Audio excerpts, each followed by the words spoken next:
waxee suñu gan Mody Guiro la moom mooy secrétaire général CNTS di Confédération nationale des travailleurs du Sénégal monsieur Guiro ñu ngi lay nuyu di la ziar di la dalal jàmm. maa ngi leen di fay di leen nuyu di leen remercier ci invitation bi.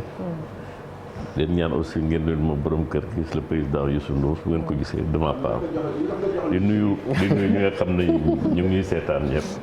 merci beaucoup merci monsieur Guiro gis nañ ni fan yi ay jafe-jafe yu bëri am na ci liggéeykat yi dañuy bàyyi Chérif mu door waxtaan bi laataa ñuy dellu si waat fii. waaw ginnaaw bi ñu la nuyoo yow mi nga xamante ni Ablaye mi ngi koy wax depuis daanaka 20 ans yaa jiite centrale syndicale bi gën a mag. njaboote central syndicat yu ndaw yi temps yi nag liggéeykat yi sonn nañ trop ci barab yu bëri sànq bi may def sama liste déjà une dizaine de sociétés yoo xamante ni déjà travailleurs ñi ñu ngi leen di dàq ñi neen dañuy grève yow mii leen di recevoir sûrement xam naa sa fiche d'audience moom war na seere. waaw dinaa ci recevoir tamit lu bëri wax dëgg yàlla ci jamono yi. mën na ñun nag kii tàmmuñu di wax souvent toi ci génn di ci li ñuy def. mais li ñu mën a wax rek mooy secteur yu bëri en tout cas li fa xew yëg am na ñu ci yëg am na lu ñu ci dox ba léegi ñu ngi ci ànd ak liggéeykat yi. lan moo tax syndicat nag li ngay waxal surtout mooy. ñam yaakaar ñëw ci yow ak ñi nga xam ne ñi ci yow sa famille syndicale lañ bokk. waaye comme puisque léegi ñu ci bëri dañu nekk en intersyndical dañ leen di faral aussi di recevoir di ci dox. mais lu expliquer situation bi ñuy dund fan yi ci barabu liggéeyukaay. bon je pense que ni boo xoolee secteurs yi ngay wax yëpp ñoom ñëpp bokkuñu la nga xam ne li moom la ñuy jàmbat xaw ma yan secteur ngay wax. mais bu ñu jëlee Expresso par exemple comme. fan bi Expresso xam nga problème mu. licenciement la ñuy wax. parce que simplement seen patron dafa naan kër gi koom-koom bi mu waroon am amu ko xam nga boobu. liggéeykat bi maillon bi gën a faible ci économie ci biir kër gi su problème amee rek jafe-jafe yi surtout bu dem économique du ñu seet réellement la nekk ci biir dañ seet maillon bi gën a faible muy liggéeykat ci charge yi ñu jàllax leen liggéeykat yi aussi bu loolu amee am seen droit ne du ñu dem organiser wu xeex pour défendre seen avenir défendre seen emploi loolu moo am Expresso parce que secteur télécom mooy secteur bi gën a dox ci monde bi te bu ñu xoolee bénéfice yi ñuy def amul beneen secteur bu koy def état yi nga xam nag ñoom leen di jox licence yi te war a am la régulation ñoom ñoo war a am seen fulla ak seen fayda xam ne la nga xam ne jox nañ leen ko joxuñ leen ko pour ñu def lu leen neex joxuñ leen ko aussi pour loo xam ne li lañ koy def dañ koy aakimoo rek wéyal ko seen dëkk parce que xaalis bi ñuy gañe duñ ko bàyyi fii kon ñi évoqué liggéeykat yi nag sénégalais lañu fii dañuy def lu ñu am fii lañ koy def war nañ leen kon gëmoo ñi ok par exemple motif économique ngir dàq ay liggéeykat motif économique mën na am mais ampleur bi ñu koy def wala fi ñu koy yóbbu dañ ko war a saytu xam nga am na loo xam ne lii mënuloo ko bañ même bu amee da nga koy teg ci yoon te am nay procédure pour licenciement économique mënoo xëy rek ne waa sama affaire doxul dem leen yéen nangam non ils ont le droit de dire non on ne part pas te le ministre de la charge de la communication moom moo am devoir en tant que représentant de l'État ne liggéeykat yi bala ñuy dem wala du ñu dem bokk parce que mën nañu am yeneen formule yoo xam ne mën nañu parce que tey liggéeykat liggéey dañ soxla tout à fait def na ci benn communiqué le ministre a fait un communiqué en tout cas nee na waaw Expresso donc maintenant ce soir nañ dellu ginnaaw ci dogal ba waaw. waaw waru ko def. am na xibaar bu ñu xëy tamit journal Sud Quotidien bind ko ci cimenterie yi. les cimenteries waaye mais lan la ñuy wax raison cimenterie yi aussi kan moo ko moom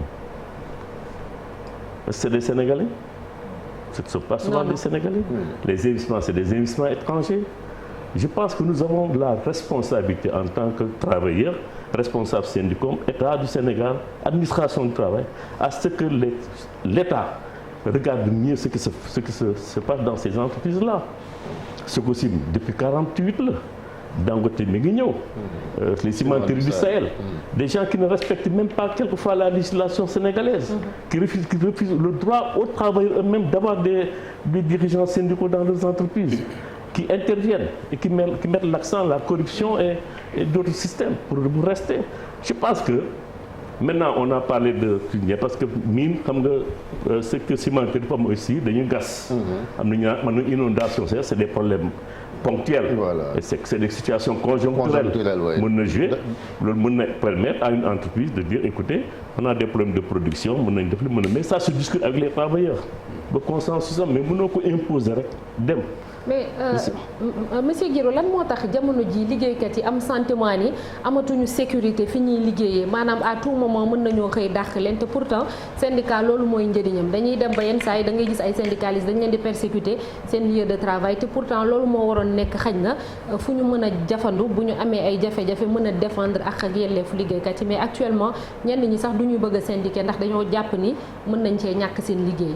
xam nga syndicat moom du dee. parce que tant que entreprise baa ngi am liggéeykat di nekk ci biir contradiction du ñàkk syndicat nag force am mooy liggéeykat bi force am mooy bokk ci kuréel ba pare ñu ànd syndicat boo xam ne fii en tout cas nit ñi ànd nañu te gëm yàlla xam li ñuy def bu ñu taxawee solution day judd li am nag aussi mooy am na situation yoo xam ne day am dans des entreprises travailleur bu fekkee seen syndicat bi ne man la ma xam laay wax quoi. parce que aussi su syndicat yëpp ñoo nekk CNTS. absolument waaw bu syndicat yëpp ñoo nekk CNTS. yi ci ëpp si yéen a nekk. Dangote bi ngay wax crise bi mu am avant muy ubbi ba ni muy ubbee liggéeykat yi fa nekkoon à l'époque li ñu doon si biir man maa leen gunge woon ba ni Dangote ubbee la ma ci def mënu ma ko wax fii mais ñoom xam nañ ko mais bañ dem ba commencé liggéey dama leen ne séedéer fu leen neex ngeen dem. est-ce que vous comprenez donc de telle sorte que seen entreprise mi ngi dox ñu ngi foofu nun lépp lu ñu xam te muñ ko def dañ leen di gunge dañ ciy wax mais bu ñu nekkee benn organisation responsable organisation bi moo ne war a jël en charge ñun nag li ñu leen mën a digal mooy nañ ànd doon benn xam li ñu bëgg ba pare mën ko xeex ensemble bu dee exemple Dangote laa jël. mais des fois syndicat yi nag le patron day diviser pour mieux régner. oui c'est toujours la stratégie. Diviser pour régner, faire peur aux travailleurs, promouvoir certains, sanctionner d'autres. Mais si nag ça part bu ñu xamul ma wolof ma bu ñu xamul ni seen intérêt mooy ñu ànd mais ils se trompent. parce que bu ñu jógee ci kii daal ci kële. de telle sorte que leur responsabilité li ñu leen di digal mooy su nekk say boo xam ne bi aussi. nañ dugal intérêt collectif bi bañ def ay intérêt personnel. di xàccandoo di dóorandoo loolu yéen a ko li ñu mën mooy gunge leen. digal leen ànd ak ñoom fu ñu mënul àgg ñun ñu àggal leen fa. te loolu la ñuy def. oui monsieur Guiro au-delà de cela gunge beeg yooyu lan la peut-être tey concrètement état bi mën a def ngir mën a fexe ba éviter genre situation yu mel nii à savoir par exemple le respect de la législation. Bon, d'abord il faut comprendre que dans nos gouvernements c'est pas spécifique à notre pays. En Afrique. Le ministère du Travail, c'est en fait la dernière roue de la charrette.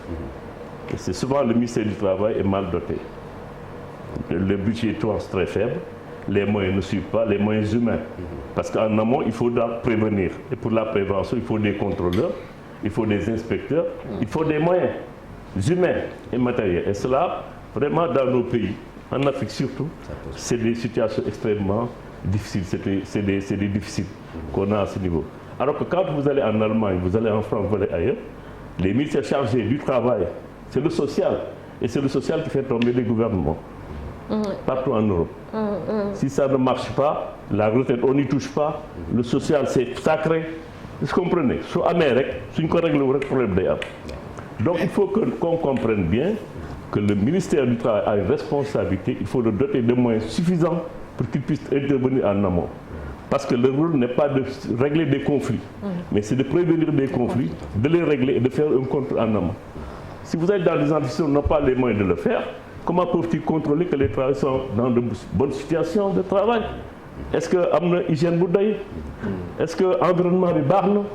Est-ce que liggéeykat yi li ñu leen di liggéeyloo normalement? ana pacte de stabilité pacte de stabilité bi ngeen fi doon wax social xam mi ngi fii.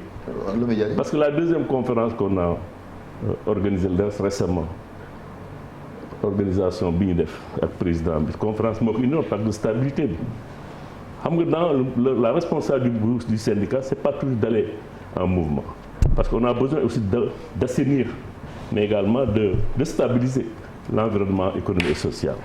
C'est ça la recherche d'un consensus autour d'un pacte de solidarité et de croissance.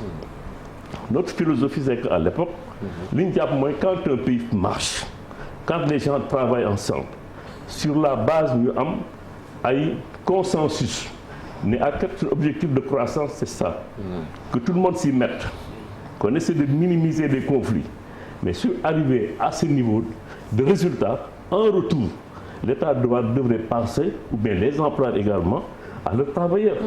Voilà le but qui est recherché. Et je pense également qu'il faut noter que par rapport au dialogue que nous avons institué, les rapports que nous avons avec les luttes des travailleurs, notamment dans le secteur de l'éducation, l'État, par le biais avec l'intervention du chef de l'État, a permis quand même d'avoir des augmentations significatives dans la fonction publique. ci wolof surtout lu ñu gënoon a remarqué mooy doole syndicat mooy ñu booloo centrale syndicale yu am doole porter les revendications des travailleurs mais dañu gis ni jamono ji dafa mel ni dañuy dem en ordre dispersé te loolu dafay xaw a néewal doole ñi nga xam ni ñoo nekk ci yenn secteurs yi est-ce que tey centrale syndicale yi ñu ngi jouer rôle bi ñu war a jouer pour porter la revendication des travailleurs ba nga xam ni dina am doole bu mu war a am. waaw moi je pense que ni li nga am na solo parce que sunu dañuy wax souvent ci yenn slogan yi unis nous sommes forts désunis nous sommes faibles. Alors loolu def nañ ko concurrence nañu def ku nekk naan mën a loolu moo taxoon ñu ne nañ def élection représentativité. ñu def élection représentative ku nekk xam yaay kan. 2017. donc coow li foofu day wàññeeku. ba mu wàññeeku boole bi day gën a yomb. donc on a créé une coalition des centrales syndicales. coalition centrale syndicale on a mis en place une commission technique. 5 centrales yi ku ci nekk da ngay envoyé ay nit problème social bu am solo. xam nga actuellement ñu ngi wax lii mais ñu ngi ci yeneen waxtaan yu xóot yoo xam ne keneen nit ñi duñ ko wax parce que grève yi la ñuy gis on va vers la réforme du code du travail. On va vers la réforme du code de sécurité sociale. C'est des questions importantes. Les syndicats travaillent dessus, mais on travaille ensemble pour défendre une position. Parce que Covid bi dafa wane lu bëri. Télétravail am na, chômage technique am na, la question de la sous-traitance, ce qu'on appelle des contractuels, ce qu'on appelle etc. Toutes ces questions, et il y a des abus qui nous ont permis donc de dire, profitons de ces rencontres pour essayer donc de faire des propositions ensemble. Ça c'est des questions. Deuxièmement, dans les entreprises ci biir entreprise yi liggéeykat yi seen bopp bëgguñu dispersion parce que xam nañ seen force moo ñu ànd. soo jógee RTS il y a une coalition de centrales syndicales RTS Synpics CNTS Synpics n'est-ce pas soo demee ci yeneen di nga gis mu am intersyndicat soo jëlee la Poste aujourd'hui avec les difficultés de la Poste les travailleurs essaient d'aller ensemble parce qu'ils ont des difficultés c'est vrai ou c'est faux soo demee feneen noonu ñooñu nag seen ay problème suñ ko amee noonu la ñuy doxee dem ci centrale syndicale centrale syndicale wax ku ci nekk aussi indi ci monsieur Guiro laata Ibou di jël ak Abdoulaye Cissé nga baal tey la mais surtout collectivité territoriale yi ñi nga xam ne ñooy liggéey ci gox-goxaan yi ñi ngi wax ni yokk gi ñu yokk ci fonction publique ñoom dafa war a law ba teq leen te am na article yu nga xam ne moom moo ko wax. xam nga ñoom ñu ngi seetaan liggéeykat yi dama ne ñun duñu faral di wax lu bëri mais ci grève bu fonctionnaire yi muy jàngalekat yi ñu am ci wàll suñuy liggéey di grève ñun ñu ngeen ñu gis pourtant ñu ngi seen wet di jàpp di leen xelal di leen gunge di wax aussi autorités yi pour ñu am ay solution ba ñu amee yooyu yëpp xam nañ ni muy demee suñ ko defee ba pare mais autorité dañ leen wax ni mais nit ñi yemuñ ci jàngalekat ak santé il y a d'autres fonctionnaires qui ne peuvent pas parler mais ñu ngi ci situation yoo xam ne dans l'administration centrale ils ont les mêmes problèmes ils en ont plus pourtant ils ont les mêmes droits en tant que fonctionnaires ils ont droit à de meilleurs traitements or bu ngeen seetlee revendication ba muy commencé dañu révision du système de rémunération des travailleurs de la fonction publique c'est parce qu'à ce niveau nit gis nañu am na disparité yu mag ñii ñu ngi am lii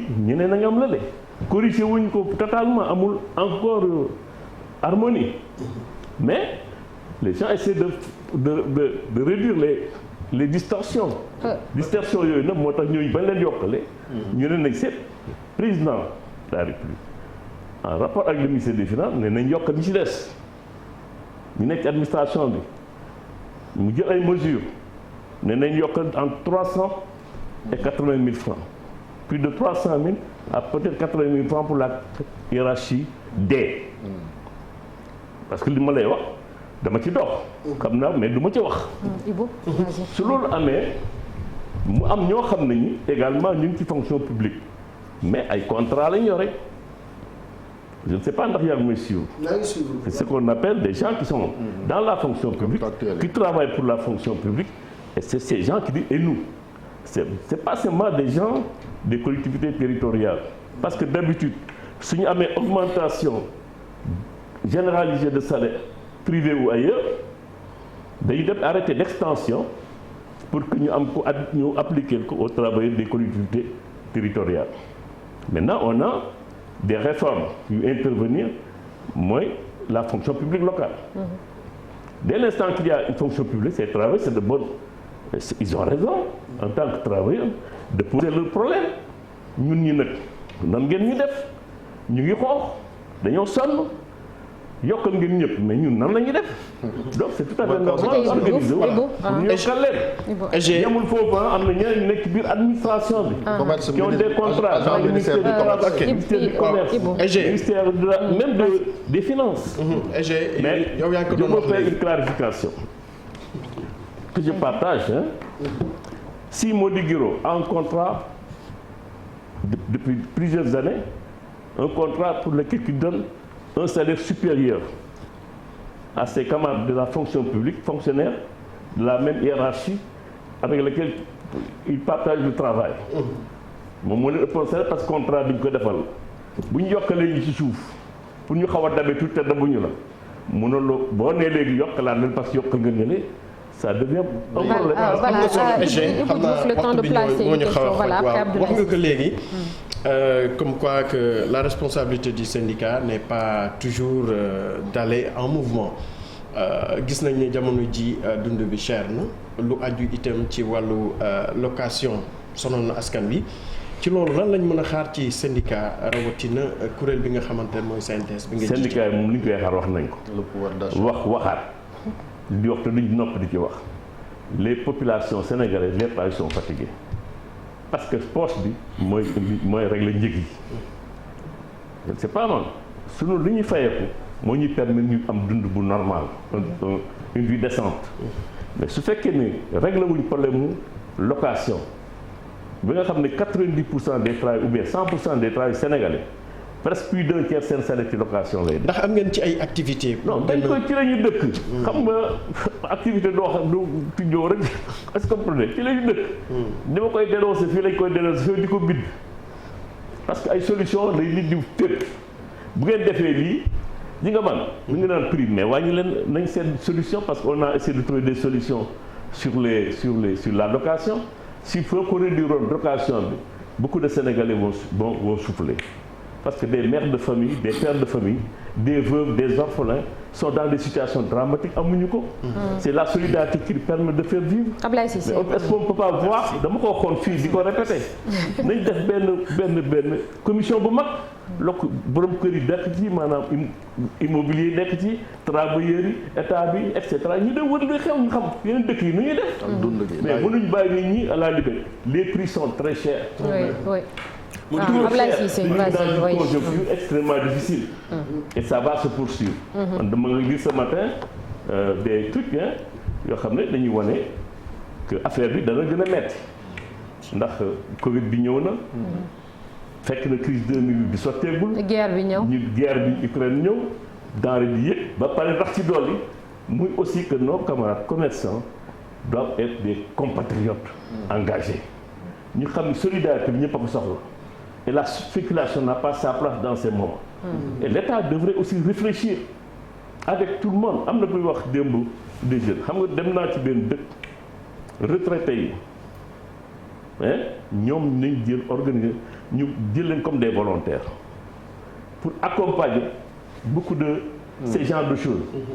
Parce que contrôle des prix amatul état bi amatul mu mën a def contrôle des prix tout est libéralisé mais ça ne veut pas dire que da nga libéraliser que nga war a bàyyi cette population à la merci de tout le monde. Absolument. Ablaye Cissé, vas-y. Nous dénonçons en tout cas les très cher l'État et l'ensemble des Sénégalais devraient réfléchir pour essayer de réduire au mieux, je pense que l'impact de cette crise sur les populations. Modou Guiro man ci seen monitoring revendication yi laal bëgg a interroger parce que j'aurais aimé prendre un exemple boo xam ne sa syndicat sa centrale moo ko défendre mais exemple bi may ñëw en tête te ma topp ko mooy Forteza les puits de gaz de Ngadiaga. muy entreprise boo xam ne Forteza mooy usine bi tàkkoon la bi teeni pétrole yi tàkkoon. muy entreprise boo xam ne boo jëlee documentation dirigeants yi liñ ci wax yëpp avant muy tàkk. ñu ngi exploité ñu ngi am xaalis mu ngi dox ba bi mu tàkkee ñu ne doxatul ça nous ramène ak problème Expresso par exemple quoi dirigeants yi jékki-jékki ne secteur bi doxul alors que secteur télécom moo gën a dox ci Covid bi par exemple. monitoring bi ma lay interroger mooy. li ma ciy fàttaliku 1er mai 2021 présentation cahier de doléances amul ndax Covid 2021 interroger nañ ci président de la République secrétaire général benn centrale interroger. président séance tenante ne dañu ko réglé joxe consigne ministre des pétroles à l'époque loolu mais su xewee ba ñu joxe ci ay indications yu leer toog ay at réglé wuñu ko ba léegi c'est-à-dire lan mooy seen solution ça implique une deuxième question mais nga tontu ci boobu est-ce que waroo leen est-ce qu'on peut faire l'économie aujourd'hui de la refonte de la législation sociale c'est-à-dire donc on dit que c'est trop rigide trop favorable aux salariés mais patrons yi comme dañu ko doxal est-ce que dañu ko refonder mu gën a souple de sorte que même bu ñuy def casse sociale aussi salariés yi mën ci am avantage ñu bañ leen a bàyyi noonu rek. vous êtes da ngeen nekk ay journaliste dama bañ ngeen dugg ci piège boobu gis nga APIX bañ koy créer depuis Aminata Niane question boobu dañ ko posé man jël délégation de visiter APIX que je salue Aminata au passage très compétente. ñuy wax sur la flexibilité. mooy li nga posé. mais c'est un débat dans tous les pays du monde voilà c'est pas que le Sénégal. dama la buñ ci dugg ci piège boobu la législation sénégalaise actuellement est très flexible moo tax lu waaye bëgg rek mi ngi koy def parce que les inspecteurs du travail yi ñu formé souvent ñoo nekk des DRH dans ces sociétés donc xam nañu nan lañuy contourner donc. flexibilité bi nga bëgg naan souple def rendre souple encore les contrats et cetera mais tu prenais les banques yi dañoo pauvre jëlal Sonatel est-ce que am na résultat wala amul résultat est-ce que am na bon bénéfice seen bénéfice yooyu nga bëgg léegi nan la koy amee ñi muy embauché 90% ñi nekk ci biir c'est des travail précaires c'est des stagiaires c'est des contrats durée déterminée bu ñu paree ñu jëlaat ñeneen naan c'est une politique pour permettre aux jeunes ñu am possibilité révolte bi di dem di dellu si mais xale boo gis bëgg liggéey bëgg na construire avenir am. parce qu'ils se disent ci débat boobu parce qu'ils se disent li tax ñu koy def parce qu'ils se disent souvent que c'est difficile de licencier donc. non c'est pas ça. ok c'est pas ça du tout. mais c'est un débat hein. non c'est pas ça du tout c'est pas parce que c'est difficile quand vous avez un poste permanent ici à TFM où le poste il est permanent chaque jour il y a quelqu'un qui occupe ce poste depuis 20 ans 30 ans 50 ans ça ne bouge pas mais le poste il est permanent il faut le donner à quelqu'un avec un contrat de durée indéterminée pourquoi prendre quelqu'un un mois renouvelé après dañ ko bàyyi parce que loolu lañ bëgg def boo ko defee tu prends quelqu'un qui devrait continuer son avenir nga jël ko tey en contrat de durée déterminée pour 1 an et nous disons qu'on ne peut pas renouveler ces contrats plus de 2 fois supposons nga ne ko mën nga ko renouveler nu mu la neex 1 an yi su paree mu ne demal mu jël keneen yow yaa ngi commencé avec 100 000 francs mu dàq la parce que bu année bi ci tegu dans 3 ans nga am xëy na di nga am 110 000 est-ce que vous me suivez? Bien sûr. Après di nga am 120 000 parce que kuy liggéey da ngay progresser après di nga am 150 000 mais loolu la ñu bañ bu leen dàq jël keneen fayat ko 100 000 ci loolu la ñuy dundee loolu la ñu construire seen bénéfice ñun ñu war ko accepter te bénéfice yi du reste fi day dem man su est-ce que yaa may suivre beneen bu fekkee ni nag am na loo xam ne réglementé nañ inspecteurs yi am nañu moyen contrôleurs yi am nañu moyen est-ce que c'est le cas inspecteur amul loolu laa wax ci début est-ce que comprendre ba daañu xool nan la ñuy def pour bañ ces abus mais nous vivons des abus nga bëgg yokk addu yi. te yow amuloo moyen yi nga xam ne yaa koy contrer en tant qu'État. mais nous disons non. oui loo xaar ci pour la dernière question. prochain gouvernement bi xam na certainement. mais sur le monitoring d'abord des revendications. Ablaye Cissé waxtu wi jot na te amul solution. ma ne si monitoring revendication non fi ñuy gis nii xam nga président de la République man da jomb naa di toog moom di ko fen rus naa dafa am yoo xam ne suñ ko indee ba ci moom en tout cas man su ma jàkkaarloo dinaa ko wax sama avis lu ma d'accord naa ko wax lu ma d'accord quelquefois dañuy wax ay day dugal loo xam ne ni suñu réew yi war nañ ko nangu noonu parce que baaxul ci ñun baaxul ci état baaxul ci réew mi baaxul ci liggéeykat yi donc les réformes yi ñuy wax nañ ko def mais buñ ko tegee ñun am nañ ay argument comme ñoom ni ñu amee seen argument waaye ñëw rek naan waa c'est flexible qu'est-ce qui est flexible qu'est-ce qui n'est pas flexible ici regardez on a débattu avec le tour Ila Touba pour des travailleurs qui sont voilà ñoom mercredi dinañ def conférence de presse ñoom les travailleurs parce que simplement ña fa nekk ay xale lañu mais ay société de sous-traitance lañu indi bu kii ñëw 1 an ñu ne waaw foofu il faut renouveler. ñu ngi leen bëgg a dàq di wut ñeneen. Chérif pour terminer Chérif dernière question pour terminer. 10 ans mais def nañ ay contrat de 10 ans.